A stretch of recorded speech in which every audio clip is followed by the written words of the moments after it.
Hey, good afternoon. If you're an East Coaster, if you're doing the East Coast swing, we're at 2 o'clock. I'm going to show you real quick what's in my diffuser is highest potential and Northern Lights Black Spruce, which I use a lot. Let me turn you around so we can chat. Woohoo, hi! Hey, Cindy. Hey, everybody. Hi, Catherine. I know I missed a bunch of names. So, I'll just say a hello, a blanket howdy. We're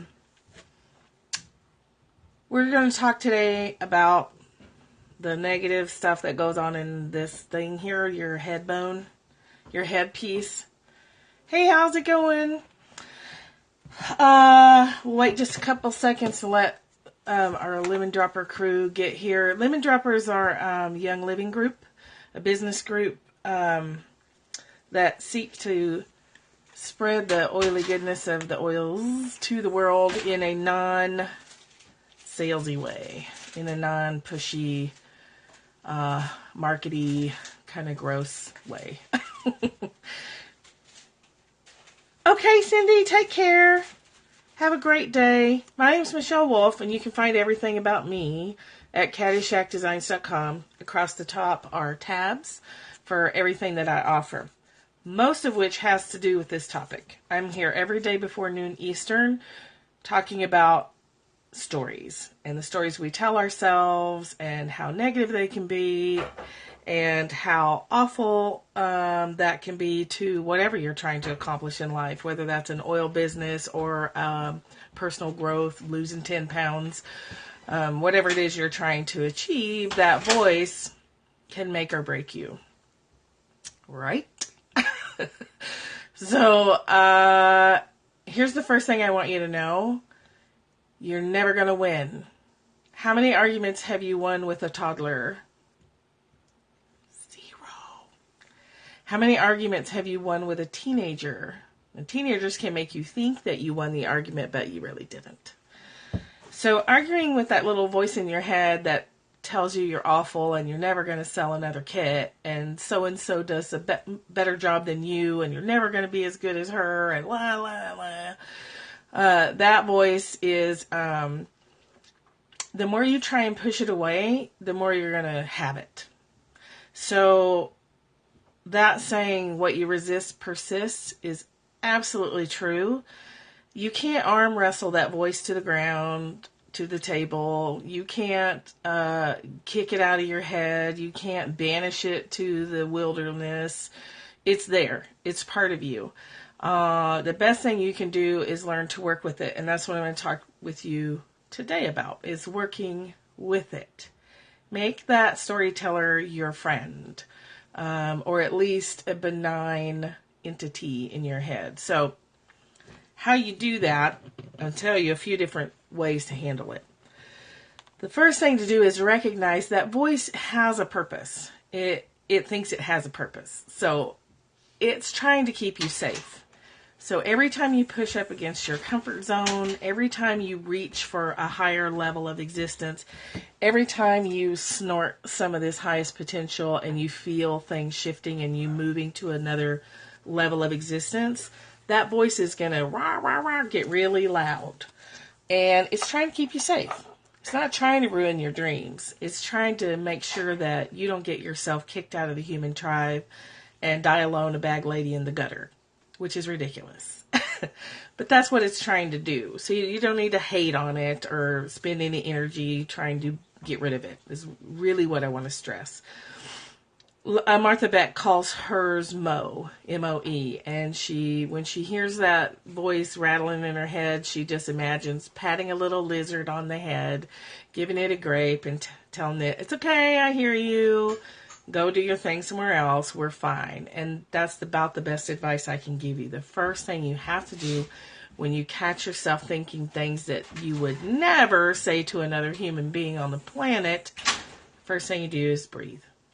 Absolutely. The first thing you have to do is breathe.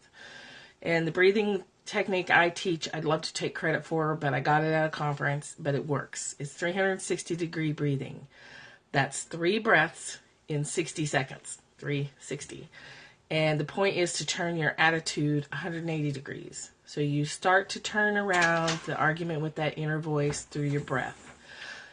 3 deep breaths, 60 seconds, which means practicing making those breaths longer and longer on the inhale and the exhale. At the end of those 60 seconds, that's all it takes, you'll start to calm down. And there's some biology there. When you're stressed, you breathe shallow, which moves the blood flow of your brain from here, which is where you think, in your frontal cortex, to back here, which is your survival center, your lizard brain, your reptilian brain. When you're back here, you're not going to make good decisions because this part is literally oxygen deprived.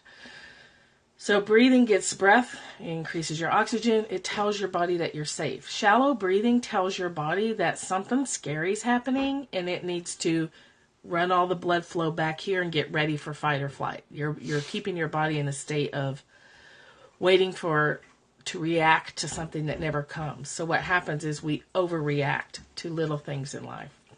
So the best other piece of the breathing is find an oil that you like.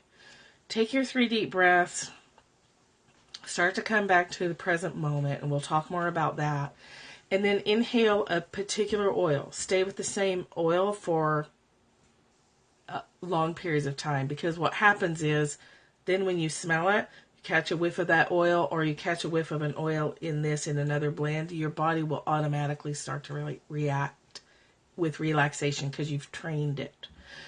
If every time you're relaxed you smell a particular smell, you're providing yourself a behavioral cue that you can use later. You smell it, you immediately go, oh, okay, I'm supposed to be breathing right now, like not survival breathing up here, but deep, slow breathing that brings you back to the present. Our negative self-talk takes us out of the present, right? We go too far into the future. It helps a lot if you use it. So when you're getting anxious, you've let yourself go too far out into the future, and that is typically following a story that your negative voice is telling you. That story typically is about failure. That story typically is about, I'm never going to succeed. I'm always going to be a loser. I just ate a bag of donuts. I'm always going to be a pig. All those awful things. I'm never going to make enough money. I'm going to lose everything. Wow, I'm such a failure. All these things that are not true. And they're not true, but when you're caught up in the story, it's hard to remember. Hi, Linda. So I want to talk to you quickly about the fastest, easiest way I know to begin this work is to start with this book, Taming Your Gremlin. It's by Rick Carson. There's a lot of YouTube videos out there. There's a lot of information online. I think you can actually get a copy of the book as a PDF online. I'd recommend probably not doing that because Rick Carson probably doesn't get credit for it, but it's cheap. It's been around for a while and it's really helpful. What this book has you do is turn your negative self-talk into a character. Give it a picture, give it a name. The point is to not hate that. The more you don't want to hate a part of yourself, right? That's already what's happening. The point is to accept and allow all the parts of yourself, light, dark, good, bad. Take those labels off, throw them in the garbage. Recognize that it's just a voice. That's all it is. It's just a voice.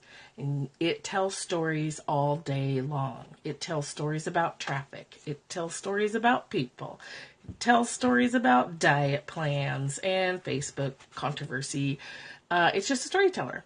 And that's okay. That's what it does. So by giving it a name and an image, you start to step back and become the observer of that voice so that when it starts its storytelling, it doesn't hook you in. You don't believe the stories anymore. You recognize it's happening and you say, oh, that's okay. I know you're trying to keep me safe. I get it. And I'm still going to continue my work here. And I'm going to breathe and stay mindful in the present moment and stay connected to my body. And it's all going to be okay. I want to show you, this is a great activity to do with kids. because kids have negative voices too. That negative voice starts to develop when we're around 2 or 3 years old. And it just gets worse, and it's a combination of our parents' voices, our teachers' voices, our peers' voices. It's the internalized other. We get so many messages externally as we're growing up, and then we bring them inside. We internalize them. They weren't true then, and they're not true now. So this is just some examples of what you can do with kids. This person called their gremlin the general, and it talks about the characteristics of the general. This person's was called the artist. This person, the Hulk. So it's like Peter is a pediatrician and he calls his gremlin the Hulk. He describes it. He's 8 or 9 feet tall, 500 or 600 pounds, and treats Peter basically like crap. When you give it a picture, a drawing, get some markers, get some crayons, sit down with your kids and talk to them. Hey, do you ever get a voice in your head that makes you worry you're not going to pass a test? Or makes you worry that you can't kick the ball as well as everybody else? And they're instantly going to know what you're talking about. And as a family, you can sit down and you can teach them, right? You can teach them the 360-degree breathing, which they can do in class. No one has to know you're doing it. It's your own secret tool. You can teach them that, hey, we all have this voice in our head. And it tells stories that make us feel bad. If it's a story that's making you feel bad, that's how you know it's your little gremlin talking. And you know what? You don't have to listen to it. And you can call it a gremlin. You can call it a storyteller. I call mine a storyteller because a gremlin idea to me just doesn't work. I need to think of it as just a storyteller. It's what it does. No big deal. Get some markers, get some crayons, get some paint. Well, that you might need medication for. Just kidding. There are all different voices. The bottom line is, if it makes you feel bad, don't listen. If it makes you feel good, listen more. If it tells you to go to the bell tower and start shooting people, go get yourself some medication. With your children, you can all name your negative Nancy. I think Kelly called it in the group. You can give negative Nancy a face and a name and a a description of what she looks like. And you can let your kids do the same. Like, what would you call that negative voice? I know a woman whose daughter wanted it to be a fluff ball because Sarah, as her name, was calling it a monster in your head. And she was like, ooh, I don't want to think of a monster in my head. And she said, well, what do you want to think of it as? And it was some kind of fluff ball, like a green fluff ball or, I'm sorry, the connection's bad. Eek. I hope it's not bad for everybody. So I'm just going to keep talking because if it's bad now, you can watch the replay and it will be more clear. I'm on fire. I'm on fire today. I have a lot of energy today because I actually slept last night. Okay. It's a creative tool. It's a wonderful tool to let go of the negative self-talk. So whether you call it a fluff ball, or you call it a gremlin, or you call it a storyteller, as you're teaching your children, you reinforce these concepts for yourself. So that when you catch yourself saying awful things, Susan, try going out and coming back in and see if you get a more clear connection. It's called the ego in psychology. It's called The Parasite in Don Miguel Ruiz's books. So the parasite, okay, cool. It's called all kinds of different things. The bottom line is, it makes you feel like crap. First thing, breathe. Second thing, acknowledge that it's the voice. Oh, that's that voice. Whatever you choose to call it. And the next thing is do something mindful. The best antidote to a long string of negative self-talk is to come back to your body through the breath and through some kind of mindfulness activity. That can mean just becoming highly aware of what things feel like around you. Like you can touch your clothes. You can bring your attention to the air in the room.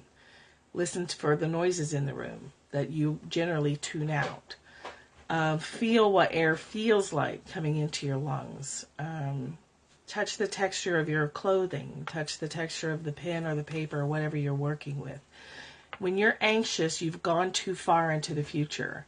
You have let your storyteller lead you out too far away and you get anxious. Generally, you're thinking like weeks or months and disasterizing and catastrophizing, thinking about all the bad things that can happen to you.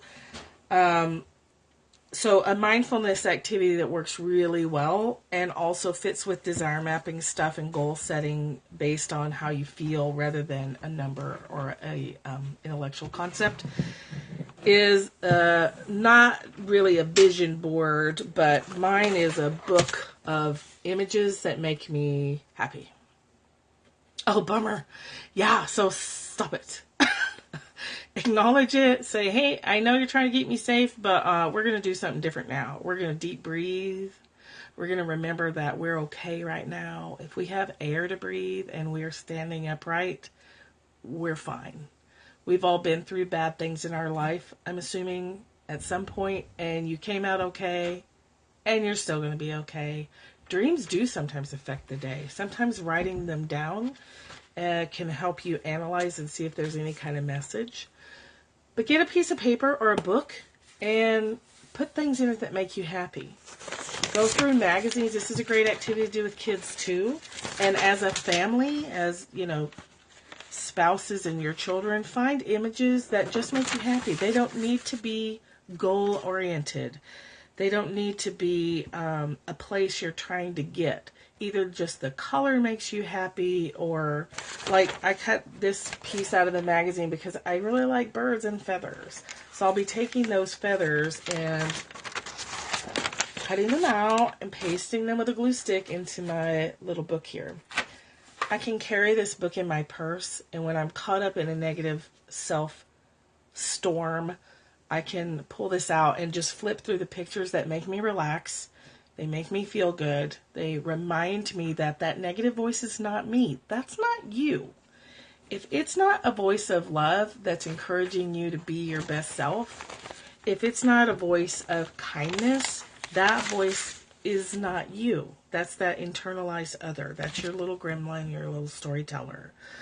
Having a feel-good book, I put, like, this is a thank you note I got from a customer for a portrait. I do custom portraits. There's one going on behind me. I have thank you notes and letters from customers that I'm going to put in here because it makes me happy and it reminds me that when I'm doing what makes me happy, other people are happy too. When I'm following my true authentic nature, naturally everyone else benefits that comes into contact with me. I don't have to do it. I don't have to work hard at this. This is relaxing, coming back to yourself, being centered, breathing deeply, and allowing the impulse to create to come up in you and out, because it will. It always will. So a feel-good book is a tool for that. Go through any kind of magazine, find anything you like, any image at all. Please don't make it goal-oriented. It's just to shift your mood. It's just a mood-shifting tool. It brings you back to the present moment. The creation of one gives your children a skill that they can use even at college when they're struggling with their negative voice. For high school, for middle schoolers, elementary school kids sometimes have that voice that makes them anxious, but it really starts to hit around, I would say, like 8 or 9 years old.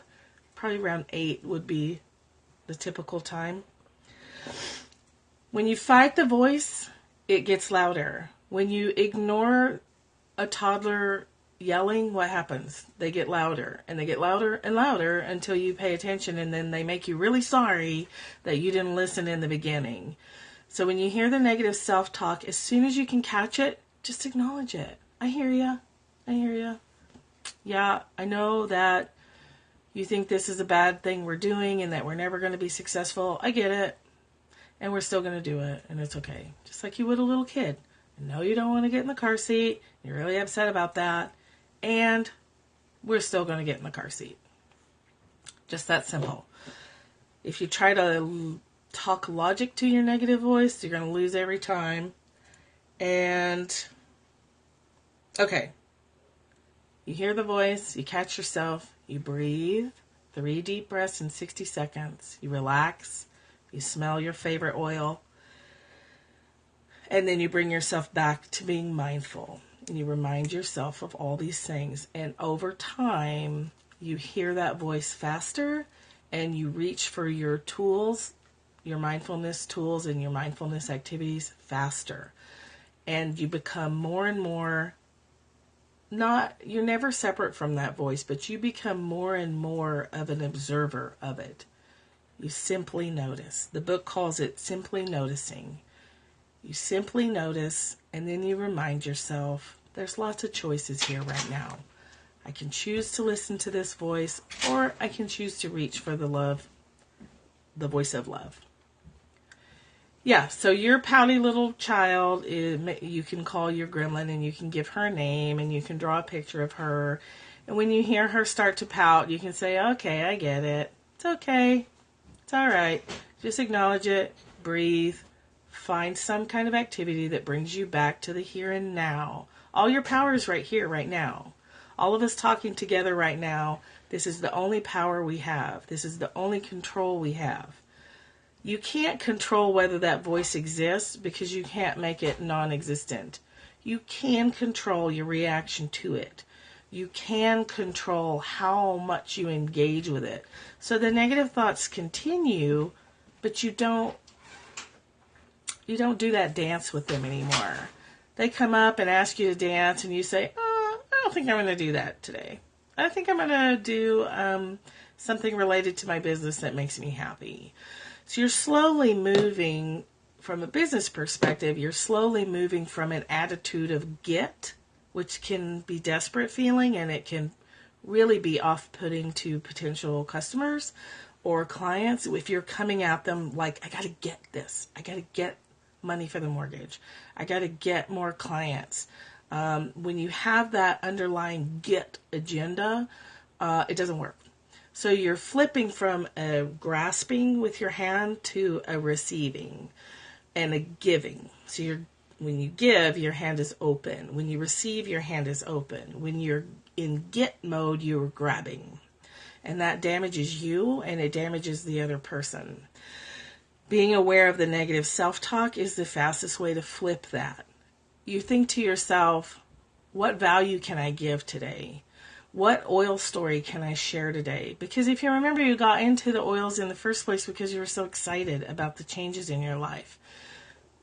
Then you can get caught up in the get mode and you have to go back to, now why am I doing this? Why did I get started in this oil business again? Oh yeah, because I was super excited.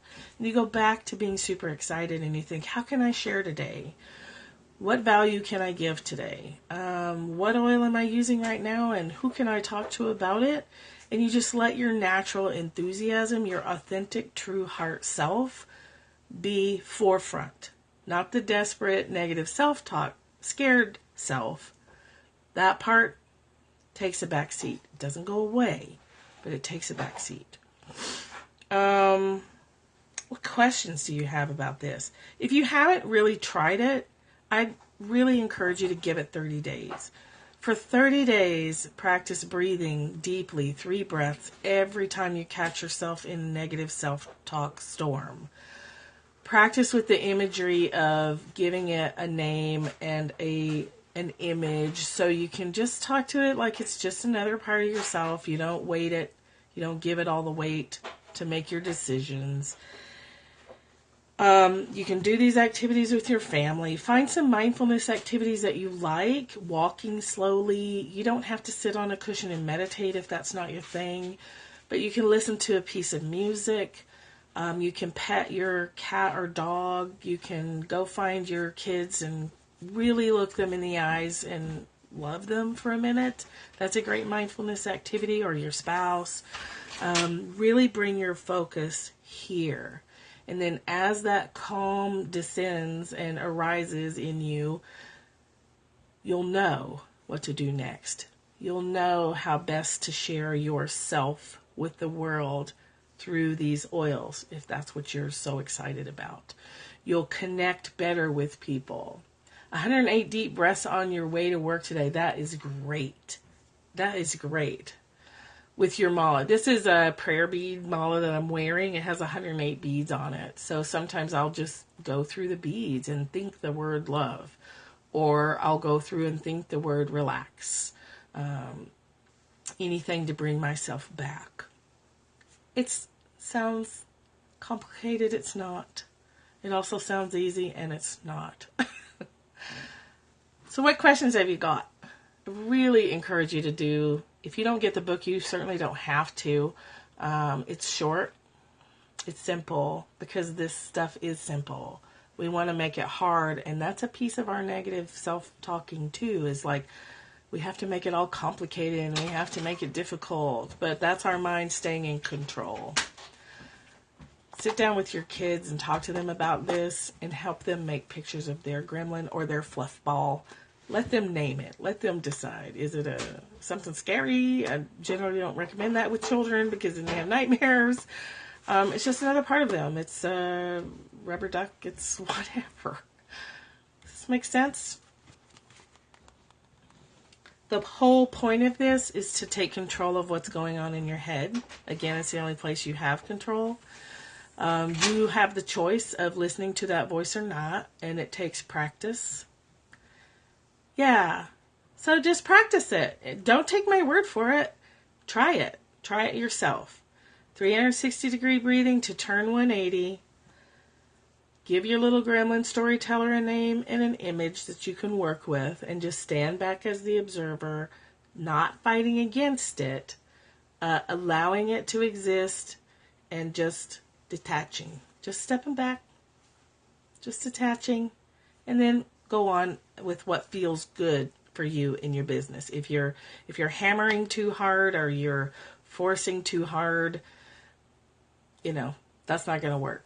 Reach for what feels good. Go back to your initial feeling of why you got into the business that you're in to begin with. Go back to that natural enthusiasm. Go back to that natural excited place. And then ask, how can I serve the world today? How can I give? How can I give today? How can I express my enthusiasm in the world today? And then watch what happens. And then come tell me in 30 days what's changed. Because I want to hear. I want to hear for you. I know how my life is changing and how my morning Periscope groups' lives are changing rapidly. But I'd love to hear how your life changes after 30 days of this kind of work. And if you have questions, you can get a hold of me. My information's in my bio. You can find me at caddyshackdesigns.com. I'm on Twitter. At MichelleWolf11 is my Twitter, Instagram, all of that stuff. Let me know if you need help, if I can be of service to you. I'm perfectly happy to. And if there's no questions, I'll wrap that up. And this will be available for 24 hours. After 24 hours, you can find this scope on Catch, katch.me/MichelleWolf11. You're welcome! And it stays on the Catch site forever. Oh, when you type from work, you lose connection. Ooh, there it is. You can screenshot that. Catch.me/MichelleWolf11. And let me know what happens. Have a wonderful day expressing your brand of authentic self in the world. Take care. Bye.